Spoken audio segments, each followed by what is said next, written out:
Imagine this. A fierce Viking warrior, axe in hand, waves goodbye to his family on the misty shores of Norway, promising riches from distant lands. But as his longship fades into the horizon, he's never seen again, lost to legend. His fate, a whisper in the winds of time. Chapter 1. The roots of a legend. Let's dive right into the world that shaped our enigmatic Viking, whom we'll call Harald Stormbringer. Born in the rugged fjords of 9th century Scandinavia, Harald grew up in a time when Vikings weren't just raiders. They were explorers, traders, and survivors in a harsh, unforgiving landscape. Picture a boy with salt-crusted hair learning to wield a sword before he could fully read runes under the guidance of his father. A seasoned chieftain who'd sailed to the British Isles and back. Harald's early life was steeped in Norse mythology. He believed in Odin, the Allfather who sacrificed an eye for wisdom, and Thor, whose hammer thundered across the skies. These tales fueled his dreams of glory. As a young man, Harald proved his mettle in local skirmishes, defending his village from rival clans. One vivid example. During a brutal winter raid, he single-handedly turned the tide by charging through snowdrifts, his battle cry echoing like a wolf's howl, saving his kin, and earning scars that told stories of bravery. But Harald wasn't content with coastal scraps. He yearned for the vast unknown, inspired by sagas of Leif Erikson, who some say reached Vinland long before Columbus. Practical tip for understanding Viking mindset. Think of them as entrepreneurs of the cirrus takers who packed dried fish, wool cloaks, and navigational sunstones. Simple crystals that polarized light to find the sun on cloudy days. By his mid-20s, Harald had built his own longship, a sleek oak vessel named Wave Cleaver, carved with dragon heads to ward off evil spirits.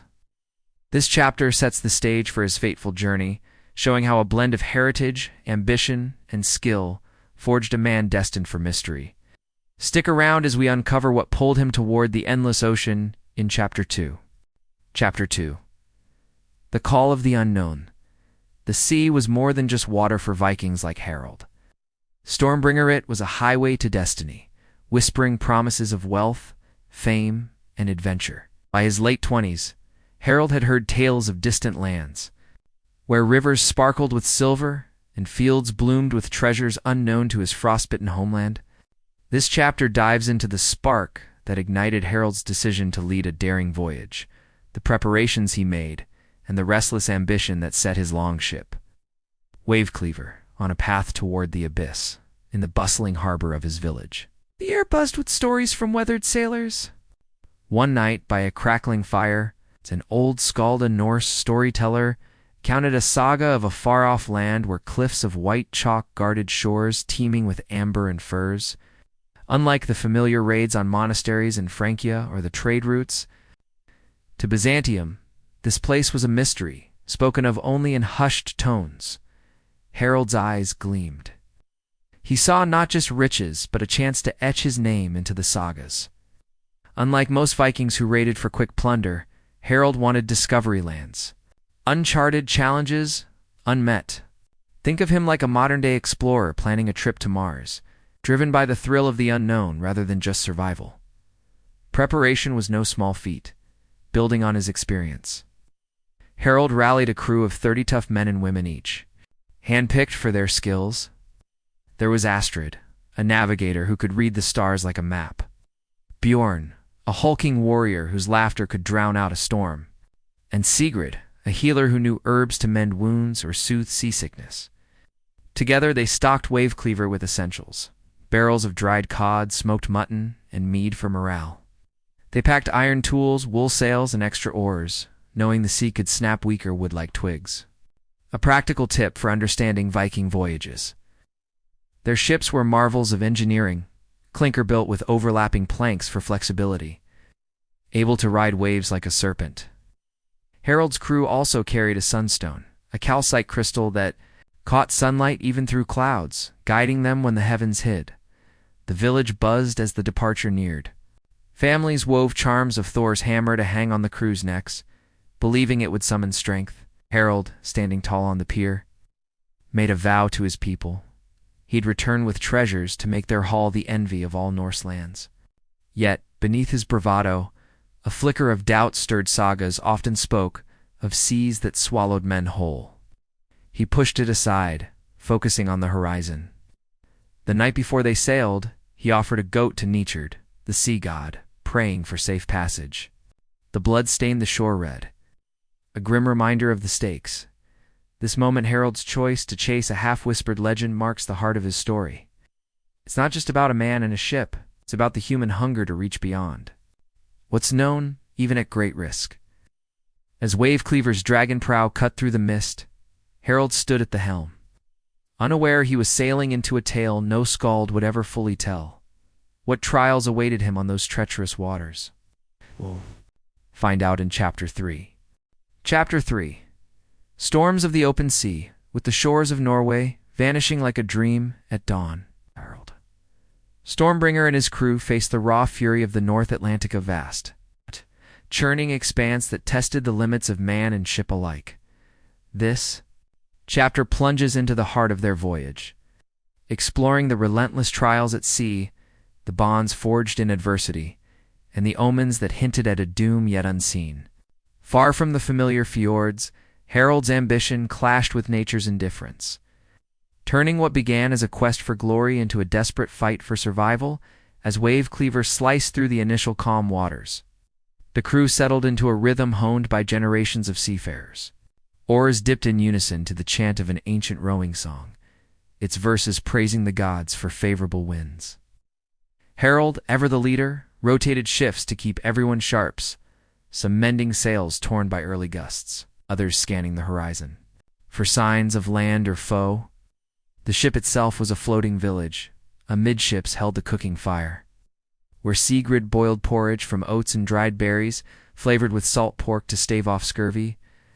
Astrid, the navigator, consulted her sunstone during daylight hours, holding the crystal aloft to catch polarized light and pinpoint their direction westward, toward the rumored lands beyond Greenland. But tranquility shattered on the third day, when black clouds boiled over the horizon like angry giants. A storm descended with the wrath of Jarmungandr, the world serpent of Norse lore, whipping waves into towering walls that crashed over the deck. Harold barked orders, his voice cutting through the howl. Reef the sails, lash the cargo. The crew scrambled, tying ropes around waists to avoid being swept overboard. Bjorn, with his massive strength, hauled on lines to secure the mast, which creaked ominously under the strain. The water flooded the bilge, and men bailed frantically with helmets and buckets, their fingers numbed from the icy spray. Lightning forked across the sky, illuminating faces etched with fear, yet no one panicked. Drawing on tales of past voyages where Thor himself had battled tempests.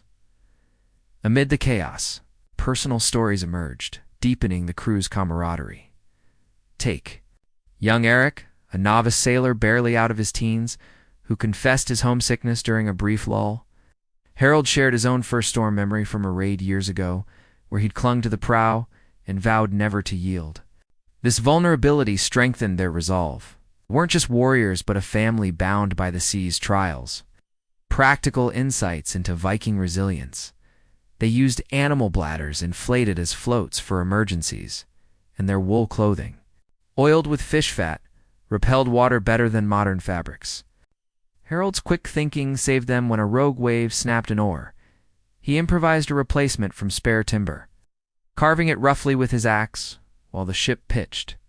As the storm raged for 2 grueling days, omens appeared that unsettled even the stoutest hearts. Ravenauden's messenger circled the mast thrice before vanishing into the gale, interpreted by some as a sign of divine favor, by others as a warning of sacrifice ahead. Sigrid treated injuries, a broken arm from a falling spar, gashes from splintered wood. She applied poultices of yarrow and honey, ancient remedies that fought infection in the damp confines. Food rations dwindled as barrels cracked open, forcing them to fish in the tumult, harpooning cod that leaped aboard in the waves. Harold rationed mead sparingly, using it to lift spirits during the darkest hours. When the crew huddled under tarps, sharing sagas to drown out the thunder, when the tempest finally abated, leaving a bruised sky and exhausted souls, Wave Cleaver emerged, battered but unbroken. The crew cheered as the sun pierced the clouds, revealing a changed scene now dotted with ice floes that hinted at northern drifts. Harold noted their position had shifted. Astrid recalculated using stars at night, plotting a course correction. With a rudimentary compass stone, this ordeal had weeded out weakness, forging unbreakable loyalty. Yet whispers spread of the storm's unnatural ferocity, as if the gods tested Harold's hubris. He dismissed it, focusing on the promise ahead, but deep down, doubt gnawed like a rat on rope. The open seas storms were but the first crucible, revealing the true cost of Harold's dream. Survival demanded not just strength but cunning and unity. Lessons etched in every scar and soaked garment. As they pressed onward, toward uncharted horizons, greater perils loomed, lands of ice and shadow that would challenge them further. Join us in Chapter 4 to discover what awaited beyond the frozen veil. Chapter 4. Land of Ice and Shadow, with the storm behind them. Harold Stormbringer and his crew aboard Wavecleaver sailed into a world transformed, a chilling realm where icebergs loomed like silent giants and the air carried whispers of ancient secrets. This chapter explores their arrival at a mysterious frozen land, the challenges of navigating its treacherous terrain, and the eerie discoveries that deepened the enigma of Harold's journey. Far from the green fjords of home, this icy frontier tested their endurance, stirred unsettling myths, and set the stage for a fate no one could predict. The first sign of land came on the 10th dawn after the storm, when a cry from the crow's nest broke the monotony of endless waves. Astrid, perched high on the mast, spotted jagged peaks piercing the mist, their whiteness blinding under a weak sun. Harold steered Wavecleaver toward this frozen shore, navigating a maze of ice floes that scraped the hull with menacing groans. The crew, wrapped in furs against the biting cold, leaned into their oars, their breath steaming in the frigid air. Unlike the familiar coasts of Norway or even the rocky isles of the Orkneys, this land felt alien silent save for the crack of shifting ice and the distant howl of winds weaving through unseen valleys. Imagine stepping onto a frozen moon. That's the desolation Harold's crew faced, a landscape that seemed to reject life itself. Landing was perilous. The shore was no gentle beach, but a chaos of ice shelves and rocky outcrops, forcing the crew to anchor Wavecleaver in a sheltered cove and wade through knee-deep slush to reach solid ground.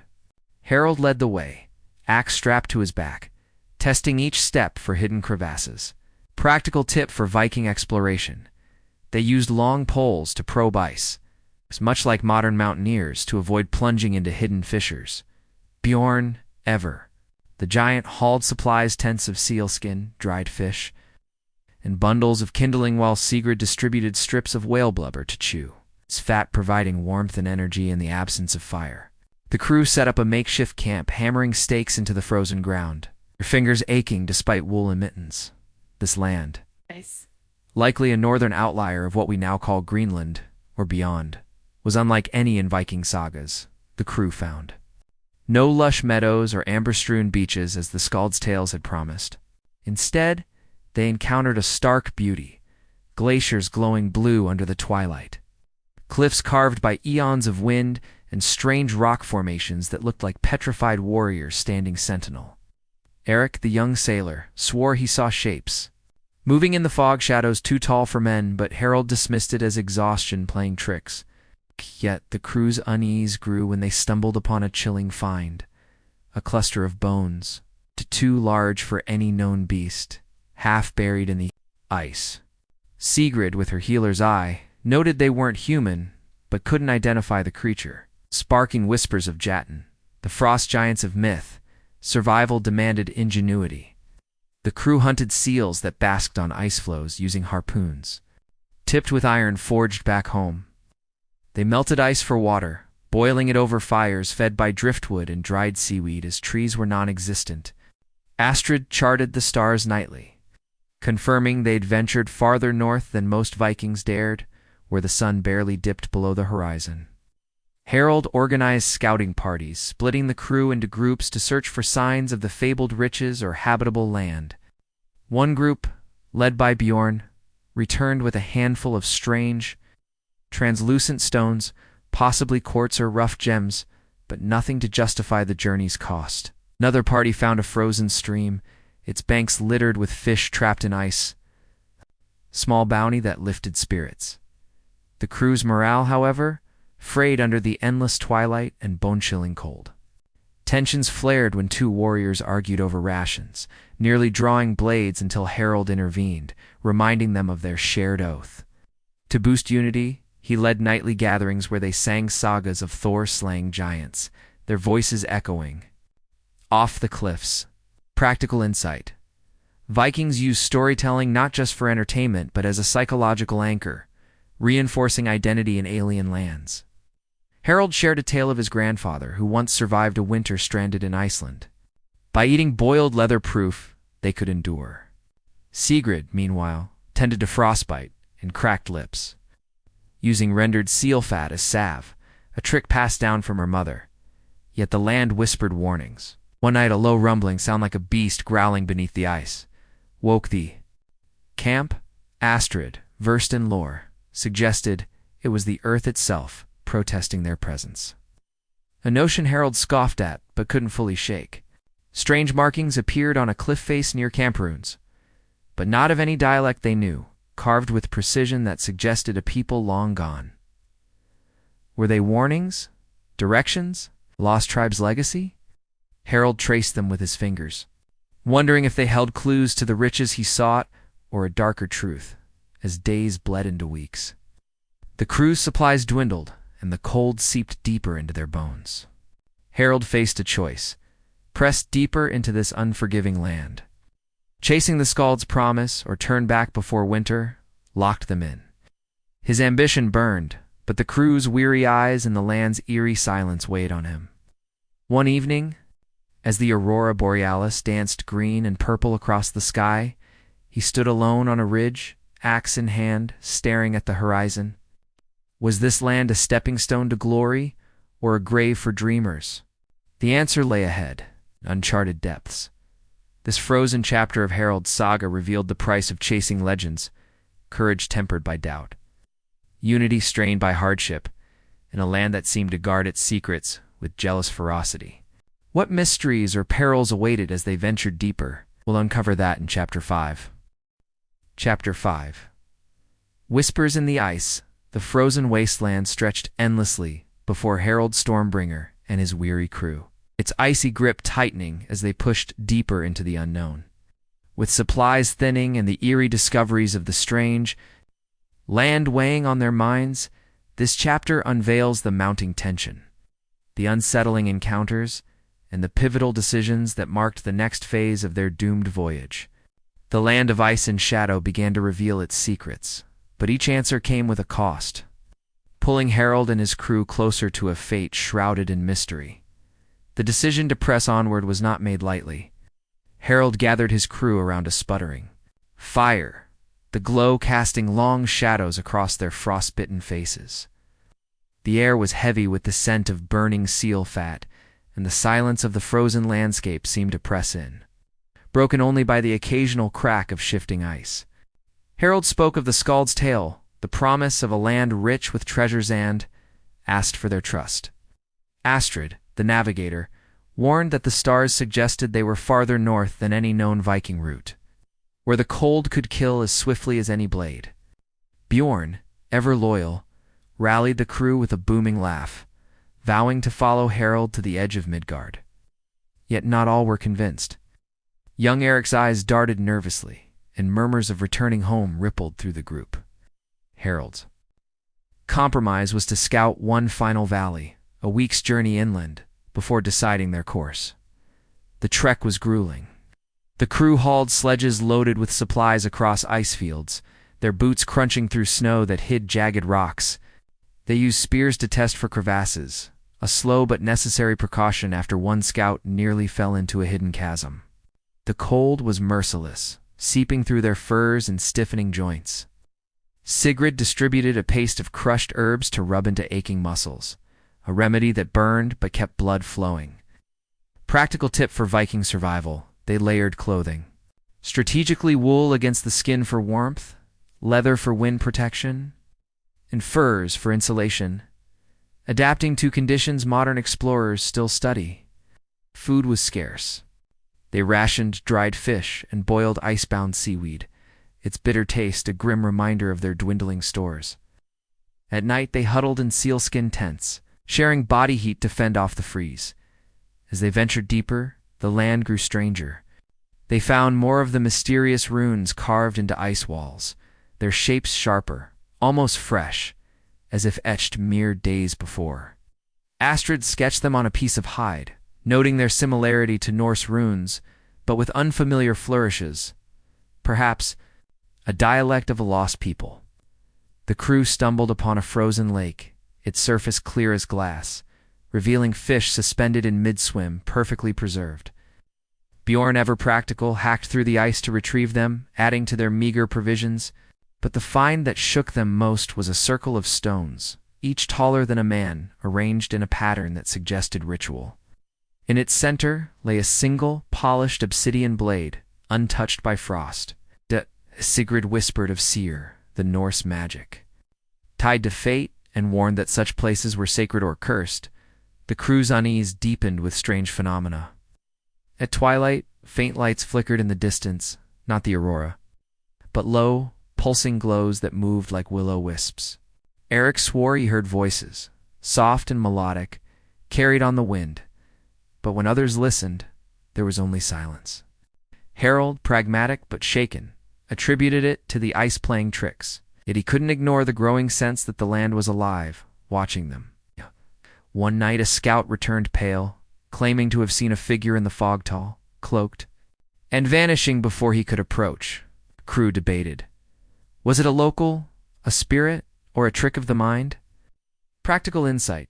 Vikings often interpreted such signs through their mythology, seeing omens in nature as messages from the gods, a lens that shaped their courage and fear. Harold's leadership was tested as morale faltered. He organized tasks to keep the crew focused, repairing sledges, sharpening weapons, and carving markers to track their path. He shared a story of his father, who once navigated a blizzard by tying ropes between men to avoid getting lost, inspiring them to rig a similar system across treacherous ice fields. But tensions flared when a sledge broke, spilling precious supplies into a crevice.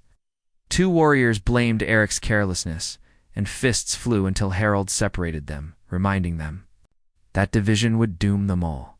To restore unity, he led a sacrifice to Freyr, god of prosperity, offering a prized iron ring into a frozen stream. Praying for guidance, the valley they sought finally appeared, a narrow gorge, flanked by cliffs that glittered with embedded crystals. It was breathtaking, but foreboding. The air felt heavy, as if the cliffs themselves exhaled dread. They found a cave, its entrance framed by more runes. Inside, a trove of first fox, bear, and something unidentifiable stacked as if left. For them, Harold saw it as a sign of the riches he'd promised, but Sigrid cautioned that such gifts often came with a price in Norse tales. As they camped, a low hum emanated from the cave, like a chant without words, keeping the crew awake. Astrid, studying her sketches, suggested the runes might be a map, pointing deeper into the gorge. Harold faced a choice: explore the caves, secrets, or retreat with what little they'd found. This chapter of Harold's saga reveals a land that was both a treasure and a trap, where every discovery came with questions that haunted the soul. The crew's resolve hung by a thread, their courage battling fear of the unknown. As they stood at the edge of the cave, the hum growing louder, they sensed the journey was shifting toward glory or oblivion. What lay within that shadowed gorge? We'll uncover it in Chapter 6. Chapter 6. The Cave of Echoes. The frozen gorge loomed before Harold Stormbringer and his crew, its crystal-studded cliffs framing a cave that pulsed with an eerie hum like the breath of a sleeping giant. This chapter delves into their descent, into the heart of this mysterious cavern where the promise of riches clashed with the dread of the unknown. The discoveries within tested their courage. unraveling bonds and igniting fears that the land itself was no mere wilderness but a realm, governed by forces beyond their understanding. Harold's leadership faced its greatest challenge as the line between myth and reality blurred. The decision to enter the cave wasn't unanimous. Harold stood at the entrance, his torch casting flickering shadows on the rune-carved walls, weighing the crew's weary stares against the tantalizing pile of furs they'd glimpsed inside. Astrid, clutching her sketches, argued the runes might guide them to the Skald's fabled treasures, while Sigrid warned of tales where caves housed spirits that devoured men's souls. Bjorn, practical as ever, pointed out their dwindling supplies barely enough for a return journey-making retreat as risky as pressing forward. Harold, driven by the vision of his name in sagas, chose to explore, promising they'd turn back at the first sign of true danger. The crew, bound by loyalty, followed. Though Eric's trembling hands betrayed his fear, the cave's interior was a labyrinth of ice and stone, its walls glistening with frost that refracted torchlight into dazzling patterns. Vibrating in their chests, not a chant, but a natural resonance, perhaps from wind trapped in unseen tunnels. They moved cautiously, roped together like climbers, using axes to chip footholds in slick patches. Practical tip for Viking exploration: they carried torches soaked in seal fat, which burned longer than wood alone, a trick that lit their path through the dark. The air was damp, heavy with the scent of minerals and something faintly metallic, like blood long dried. Harold led, his steps steady, but even he paused when they found a narrow passage lined with more runes. Their shapes now forming patterns, Astrid swore resembled a serpent, coiling toward a star. Deeper in, they discovered, a chamber that stole their breath. The floor was littered with artifacts, bone carvings of beasts with too many limbs, polished stones etched with spirals, and a bronze amulet shaped like a wheel. Its craftsmanship, unlike anything Norse. Harold lifted the amulet, its weight surprising, and felt a chill unrelated to the cold. Sigrid examined the bones, noting they were neither animal nor human, but something in between, sparking whispers of creatures from the Edda's neither god nor mortal. Bjorn, ever skeptical, suggested they were relics of a forgotten tribe, but the crew's unease grew when Eric found a skull, human-like but elongated, its eye sockets too large. Was this a lost people's shrine, or a warning? The chamber offered more than relics. Tucked in alcoves were piles of amber, raw and glowing like frozen fire. Alongside nuggets of a metal that gleamed silver, but felt lighter than iron perhaps, tin or something unknown. Harold's heart raced. This was the wealth he'd promised, enough to make his village legendary. They filled leather sacks, the clink of stones a fleeting comfort, but greed came with a price. As they worked, the hum intensified, and a low grinding echoed, like stone sliding against stone. A crack split the ceiling, showering ice shards, and the crew scrambled to avoid being crushed. Harold rallied them, shouting to secure the loot and retreat, but panic set in when Eric dropped his torch, plunging them into near-darkness. In the chaos, something moved. Shadows flickered beyond their torchlight, not reflections but shapes tall, sinuous, gone before blades could be drawn. The crew froze, hearts pounding as the hum became a wail, like a chorus of mourners. Astrid clutched her Thor's hammer, pendant, whispering prayers, while Bjorn brandished his axe, daring the unseen to strike. Harold, torn between fear and duty, ordered a slow withdrawal, keeping the crew in tight formation. Practical insight: Vikings trained for such moments, using shield walls even in confined spaces, a tactic that here kept them from scattering. Sigrid got calm under pressure, relit a torch with flint and tinder, revealing no attackers, just more runes, now glowing faintly, as if awakened. The retreat was harrowing. The passage seemed narrower, the walls closing in, though logic said it was their fear at play. They lost a sack of amber when a rope snapped, its contents spilling into a crevice. Eric, near breaking, babbled about eyes watching from the dark, and even Harold felt the weight of unseen gazes. At the cave's mouth, they emerged into a blizzard. The world outside transformed into a white void. Wave Cleaver, anchored in the cove, was barely visible, its dragon prow coated in ice. The crew stumbled to camp, their hull intact but their spirits fractured. Around the fire, arguments erupted. Some wanted to abandon the treasures, believing them cursed. Others, like Bjorn, insisted they'd earned them through blood and frost. Harold faced a reckoning. The cave's riches were real, but so was its menace. The runes, the shadows, the unnatural skull, were they luring him deeper or warning him away? He dreamed that night of a figure cloaked in mist, holding the bronze amulet, its eyes like the skulls, vast and unblinking. Waking, he found the amulet in his hand, though he'd sworn he'd packed it. The crew saw it as an omen, but of what, none agreed. Harold's resolve held, but cracks formed out in himself, fear in his crew. The gorge still beckoned, its depths unplumbed. But the cost of chasing its secrets grew steeper. This chapter marks a turning point, where Harold's quest for glory met a force that defied his understanding, a land alive with mysteries that threatened to consume them. The cave had given them wealth, but taken their certainty, leaving them teetering on the edge of fate.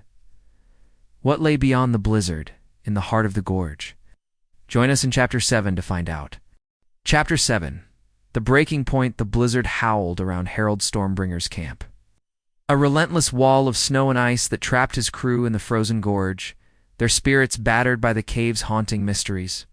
The treasures they'd claimed: amber, strange metals, and that unsettling bronze amulet felt more like burdens now, as fear and division crept into their ranks. This chapter plunges into the escalating tensions, the desperate struggle to survive the worsening conditions, and the critical moment when Harold's leadership faced its ultimate test. The land of ice and shadow tightened its grip, forcing choices that would shape their fate forever.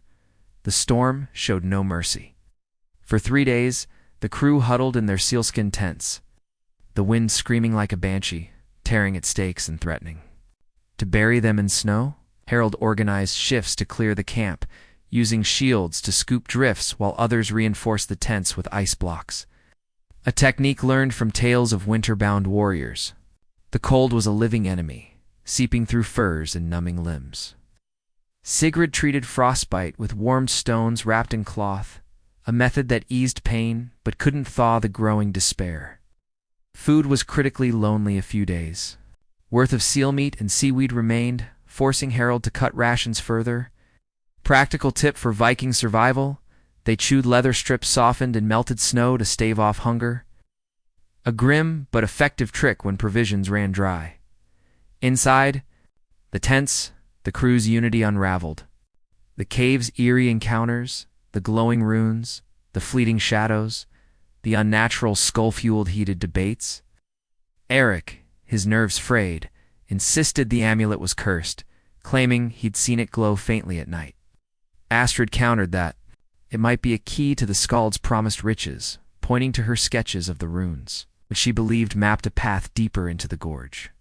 Bjorn, loyal but pragmatic, argued they should abandon the hall and sail home before the ice-locked Wave Cleaver in the cove. The crew split into factions. Some clung to Harold's vision of glory, others whispered of mutiny, their trust in him eroding like ice under a spring sun. Harold listened, his jaw tight, knowing a wrong move could shatter everything. To quell the unrest, Harold leaned on his charisma. Gathered the crew in the largest tent, its air thick with the stench of unwashed bodies and burning blubber. He shared a story of his father's darkest raid, when a crew turned on each other in a storm, but survived by remembering their shared oath. "We swore to face the unknown together," Harold said, his voice steady despite the doubt gnawing. At him, he proposed a plan: wait out the blizzard and send a small party to follow the rune's path while the rest guarded Wave Cleaver. It was a gamble, but it bought time. Practical insight. Vikings often used storytelling to reinforce loyalty, turning shared narratives into a glue that held crews together under strain. When the storm finally broke, the world outside was a dazzling wasteland of fresh snow, the cliffs sparkling under a pale sun. Harold led a scouting party himself, Astrid, Bjorn, and two others, following the runes, trailed deeper into the gorge. The path was treacherous, winding through narrow passes where ice hung like jagged teeth overhead. They marked their route with stakes, a precaution against getting lost in the maze-like terrain. Along the way, they found more signs of an ancient presence, a shattered wooden shield, its design unlike Norse craftsmanship, and a stone altar stained with what looked like old blood. Astrid's sketches grew frantic, her hands trembling as she traced runes that now formed a clear spiral. Pointing to a distant peak, the party's discovery of a hidden crevasse changed everything. Concealed behind a curtain of ice, it opened into a narrow tunnel, its walls carved with scenes of ships sailing under unfamiliar stars. At its end lay a chamber, smaller than the cave, but no less strange. Scattered across the floor were golden trinket rings, armbands, and coins stamped with symbols no one recognized. Harold's heart leapt. This was wealth beyond his dreams, enough to make his name immortal. But the chamber held something else, a stone slab inscribed with a single, massive rune, its shape like a broken arrow. Astrid whispered it might mean end or death in an ancient dialect. Bjorn, gripping his axe, noted the air felt wrong, heavy with a silence that swallowed sound. Back at camp, the scouting parties returned with gold reignited hope, but only briefly. Eric, now near hysteria, claimed the amulet had whispered his name in the night, a story others began to echo. Sigrid, inspecting the new finds, found a coin with the same broken arrow rune, deepening her unease. The crew's arguments erupted into a brawl when one warrior accused another of hoarding food. Harold broke it up, but not before blood was drawn, a shallow cut, but a sign of how far trust had fallen. He realized the crew was at a breaking point, torn between greed and fear, with the strange land feeding both. Practical tip: Vikings often resolve disputes through holmgang. A ritual duel, but Harold avoided this, knowing death would only weaken them further. That night, Harold stood alone by Wave Cleaver, the ship creaking under its icy burden he held. The amulet, its bronze cold against his palm, and felt a pang of doubt had his ambition led them to ruin. The crew's loyalty hung by a thread, and the gorgeous secret seemed to mock him. He decided to make one final push to the peak the runes indicated, believing it held the key to their salvation or their doom. The crew agreed, but their eyes showed resignation, not faith, as they prepared. A distant howl echoed, not wind or beast, but something else, raising hairs on even Bjorn's neck. This chapter captures the moment Harold's dream teetered on collapse, the land's mysteries and the crew's fears pushing them to the edge. The golden finds were a triumph, but the rune's warnings and the amulet's eerie pull suggested a price yet unpaid. As they set out for the peak, the shadow of fate loomed larger. What awaited at the gorge's heart? We'll find out in Chapter 8. Chapter 8. The peak of fate. Harold Stormbringer led his fractured crew toward the peak marked by the ancient runes. A jagged spire piercing the icy sky, the promise of answers drove them. But the land's eerie presence and their own fraying resolve threatened to unravel everything. This chapter explores their perilous ascent, a shocking discovery. In the moment Harold's quest teetered on the edge of oblivion. The climb was brutal, with biting winds and slick ice challenging every step. Harold's party himself, Astrid, Bjorn, and Sigrid, droped together, used axes to carve footholds, their breaths ragged in the thinning air. Supplies were nearly gone. They chewed frozen seal fat for energy, a Viking trick to endure extreme cold. Astrid's rune sketches guided them to a narrow ledge, where they found a stone archway carved with the broken arrow symbol, its edges worn but deliberate. Beyond the arch lay a plateau, and on it a sight that stopped them cold, a derelict ship, its hull shattered but unmistakably Norse, half buried in snow. Its prow bore a dragon like Wave Cleaver's, but older, its wood petrified. Inside, frozen bodies, Vikings like them clutched weapons, their faces locked in terror. Sigrid found a log etched with runes, warning of a shadow that hunts. Harold's heart sank. Was this their fate? The crew's fear boiled over. Eric, left at camp, had followed and now screamed of betrayal, accusing Harold of leading them to doom. Bjorn restrained him, but the damage was done. Mutiny loomed. Harold, gripping the bronze amulet, vowed to find answers at the peak's summit. As they climbed higher, a low growl echoed, not animal, but otherworldly. Shaking their resolve, this ascent pushed Harold's crew beyond endurance, the derelict ship a grim mirror of their own journey.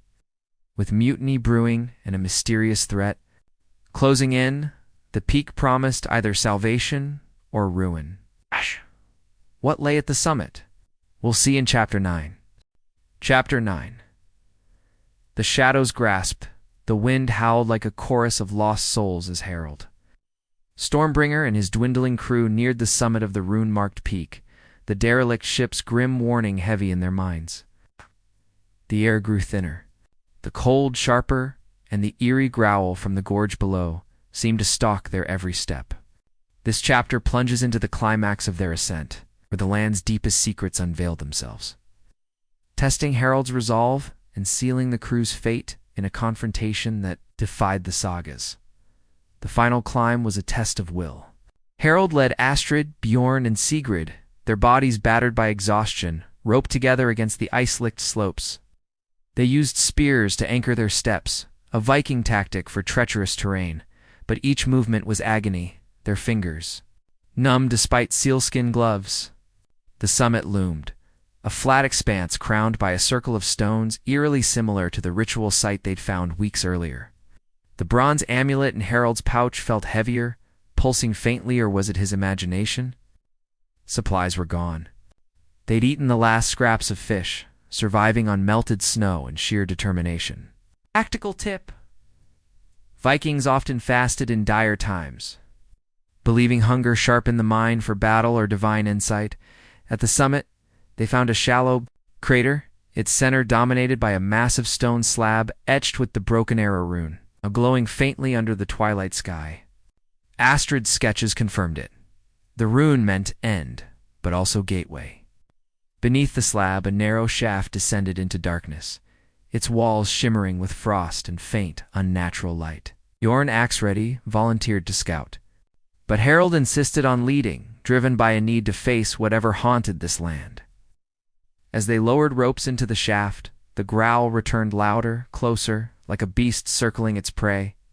Sigrid whispered a prayer to Freya, clutching a carved charm, while Astrid's eyes darted, searching for signs in the stars now obscured by clouds. The shaft led to a vast underground chamber, sealing a dome of ice that refracted their torchlight into a kaleidoscope of colors. The walls were carved with mural ships sailing under alien skies, figures wielding weapons of light, and a towering shadow with eyes like voids. At the chamber's heart stood a pedestal, and on it a crystal orb the size of a man's head, pulsing with the same eerie hum they'd heard in the cave.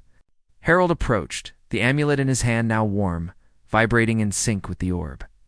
When he touched it, visions flooded his mind. Endless seas, cities of stone, and a shadow that devoured light itself. He staggered back, blood trickling from his nose as the crew gasped. His eyes glowed briefly. Mirroring the orb's light, the chamber shook, dust falling as the growl became a deafening roar. Shadows moved along the walls, not cast by their torches, but alive, coalescing into Formstall, featureless, with limbs that bent unnaturally. Bjorn swung his axe, but it passed through them like smoke, and the air grew heavy, pressing on their chests. Sigrid screamed as one shadow loomed over her, but Astrid's quick thinking, smashing her torch against the pedestal, drove it back, the light flaring briefly. Practical insight: Vikings believed fire held power against spirits, a belief that here proved their only defense. Harold, recovering, rallied them to retreat, but the orb's pull was strong, whispering promises of power in a language he didn't know. The escape was chaos. The shadows pursued, their forms flickering in and out of reality, forcing the crew to dodge falling ice as the chamber trembled. Bjorn carried Sigrid, her ankle twisted, while Astrid clutched her sketches, now half-burned. At the surface, they found Eric and the camp crew, who'd followed in panic, only to face their own terror. A shadow had torn through the camp, scattering their last supplies. Harold's orders were sharp. Back to Wavecleaver now. But the ship was half frozen in the cove, its hull groaning under ice. As they chipped it free, the shadows closed in, their growls now a chorus that drowned out the wind. Harold's final stand came on the shore. He raised the amulet, its glow matching the orbs, and shouted a challenge, invoking Odin's name. The shadows paused, then retreated, but not before one touched Eric, who collapsed, eyes vacant, alive but empty. The crew boarded Wavecleaver, Harold at the helm, his face grim. The amulet burned his hand, but he refused to drop it, sensing it was both their curse and their key. As they sailed from the cove, the peak behind them glowed, as if the land itself watched them flee. This chapter reveals the heart of the gorge's mystery, a power, ancient and alien, that plied to the orb and amulet that marked Harold's crew for a fate beyond mortal ken. Their escape was no victory, only a delay. With Eric broken and Wavecleaver barely seaworthy, what hope remained? Join us in Chapter 10 to uncover their final chapter. Chapter 10. The vanishing of Harold Stormbringer. Vavel limped across the icy sea, its hull scarred and its crew broken, with Harold Stormbringer at the helm, clutching the cursed bronze amulet as the frozen land faded into the mist. Eric lay lifeless yet breathing, a hollow shell after the shadow's touch. While the crew's eyes held a mix of fear and defiance, this final chapter unveils their desperate flight from the gorge, a last stand against the forces that hunted them, and the mystery of Harold's fate, a tale that became a whisper in Norse sagas lost to time. The sea was no kinder than the land they'd fled. Ice floes battered the ship, and a relentless wind tore at the patched sail, forcing the crew to row with splintered oars. Harold rationed their last scraps of seal fat, knowing starvation loomed.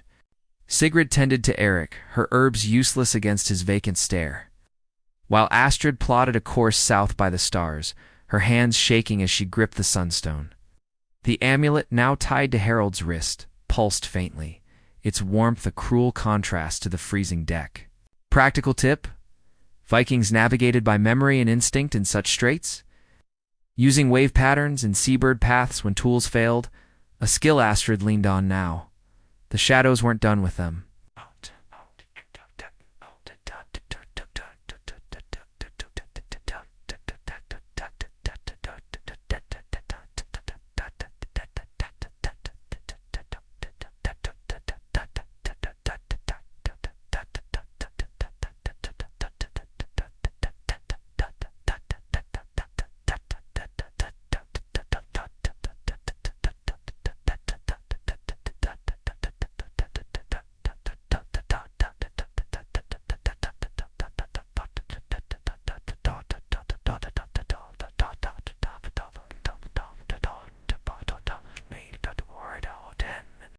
Across the water, dark shapes flickered in the waves, not reflections, but entities, circling Wavecleaver like wolves. Bjorn stood guard, axe in hand, his courage a beacon for the crew, who whispered prayers to Thor.